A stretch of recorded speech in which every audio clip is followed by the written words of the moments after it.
Hello, Jenny Hall here for Honeybee Stamps. Today I would like to share a brand new stamp set called Country Christmas Wreath. There's also coordinating dies and a coordinating stencil. They all work together beautifully. Off camera I have made all of the die cuts because this project is very die cut heavy. If you haven't yet seen the Hexagon Palm Blender from Honeybee Stamps, then you must check it out. This is a really unique blending brush that has a very large area. The bristles are so soft and smooth, and I can color die cuts really quickly. I'm going to add just a little bit of enhancement with some Distress Oxide inks to some of the die cuts. I've used a variety of greens, and I just absolutely love how all these elements work together.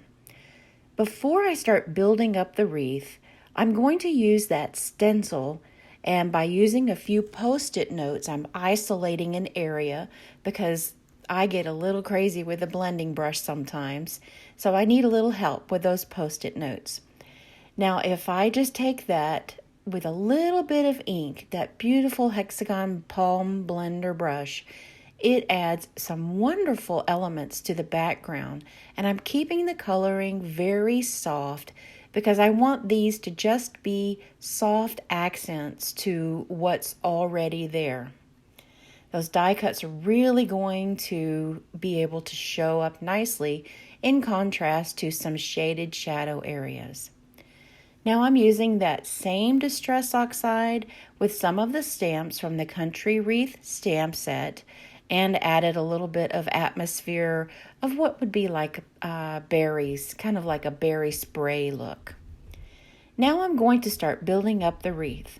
I'm using the Honeybee Stamps Precision Tip Glue, and this glue is really amazing. It sticks wonderfully.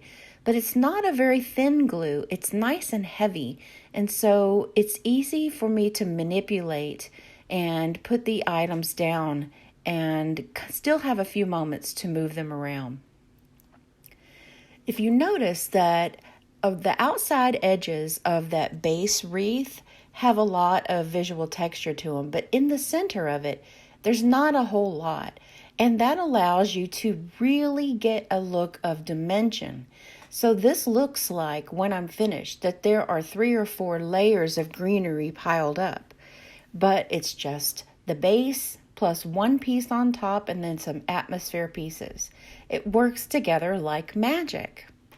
I'm going to add what looks like some holly and berries, and am trying to remember to place things sort of in a triangle design, working in threes. So if I have the holly and berries in a visual triangle, then I'm trying to do the same thing for the other sprigs of greenery. It looks like maybe mistletoe. And of course, working in threes, I've got 3 of these really cool flowers. I'm not sure exactly what they're supposed to be, but I think they work really nicely on a design. So I've chosen to give them a neutral color scheme and have stamped a center, and I have stamped on the actual little leaves of it as well. Now I'm going to stick with my color scheme and keep everything down to earth tones, and I'm going to add the sentiment embossed in white embossing powder onto some brown cardstock. Once it's die cut, I can place that anywhere. I want to make this a really fresh look, and the fact that there are some fresh fruits in the stamp set was my most favorite part. I love the look of oranges and lemons in holiday greenery designs. It's such a wonderful fresh look. It's not necessarily something that is country. You could also give it a little bit of a shabby look, but the fact that you can mix in some fruits is just amazing. So I'm going to stamp all of these little orange, or maybe oranges, maybe lemons. We're going to stamp those on some Bristol Smooth cardstock, and I've used some fade out ink from Ink on 3 because that'll give me that no line watercolor look. And then I'll add my coloring from my Zig Clean Color Real Brush pens. And then once the ink from Ink on 3 grabs the color from the zigs, it just kind of darkens it and makes that look as if that's the stamped color, and it's perfect. I'm going to do 4 of these and die cut it with the coordinating dies.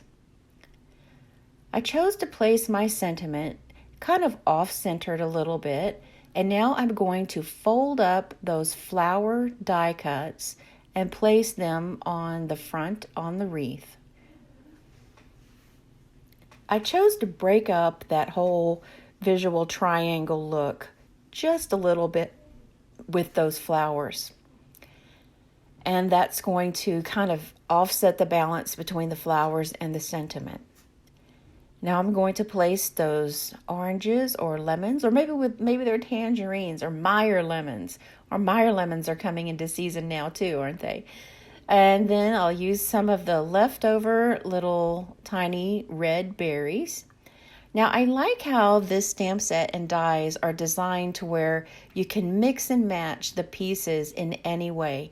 I'm most certain that I'm not using those little red berries in the way that they were designed.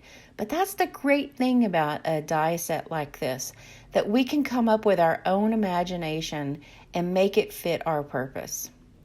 Now I'm going to add some sparkle from my Nuvo shimmer pen, and this is available in the Honeybee shop. And I'm adding it to a lot of the elements of the wreath, except for the sentiment. I want to keep the sentiment matte. And I like how this adds just a little bit of sparkle without too much. And then I kind of shook it to get just a little bit of splatter. And check it out. There it goes. Now this can be done in any kind of colorway. In fact, I did another one off camera that has just a little bit lighter. It's very similar, but the greenery is definitely lighter. And I think this is just one of the best wreath builders that I have ever used. It was so much fun, and I can't wait to recreate this in some different color schemes. Thanks for spending time with us at Honeybee. We'll see you next time.